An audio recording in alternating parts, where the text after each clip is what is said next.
د ترانسپورت او هوایي چلند وزارت مسؤلین وایي چې تیر کال یې څه باندې 8 میلیارډ افغاني عواید راټول کړي. ملت ته د دولت د حساب ورکولو د پروګرام په لړ کې د ترانسپورت او هوایي چلند وزارت مسؤلینو په یوه خبري ناسته کې وویل چې د هیواد ټول هوایي ډګرونه الوتنو ته چمتو شوي دي. سعی و تلاش بی‌دریغ همکاران تکنیکی و مسلکی وزارت خصوصا در بخش هوانوردی ملکی سبب این شده است که تمامی میدانهای بین‌المللی ما و میدانهای داخلی ما بر روی ترافیک هوایی باز باشد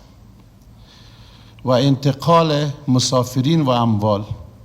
به صورت مسئول از او در میادین بین‌المللی و میادین داخلی ما صورت بگیرد. و انشالله شما زود شاهدی از این خواهد بودین که فضای افغانستان با تمام معیارات بین‌المللی استاندارد بروی تمام پروازهای ملکی باز باشد.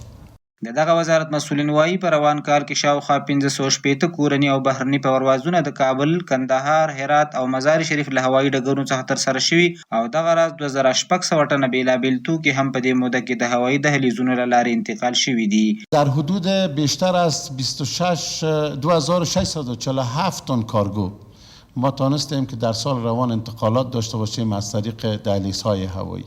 په دندو د مسلکي کسانو ګمارل او د تشکیلاتو زیاتوالی، د عوایدو د زیاتوالي او د ظرفیت لوړونې په برخه کې سیمینارونه جوړول، په هوایي برخه کې د عوایدو سیستم الکترونیکي کول، د عوایدو زیاتوالی 8 میلیارډ 927 میلیونه 912 زره افغاني عواید راټولول او د دولت خزانې ته جمع کول د افغانستان له هوایي حریم څخه د بهرنیو الوتکو د تیریدنې او راتګ لپاره د نوې طرحې ترتیب او عملي کول د ترانسپورت او هوایي چلند وزارت د تیر کال د مهمو لاسته راوړنو څخه دي.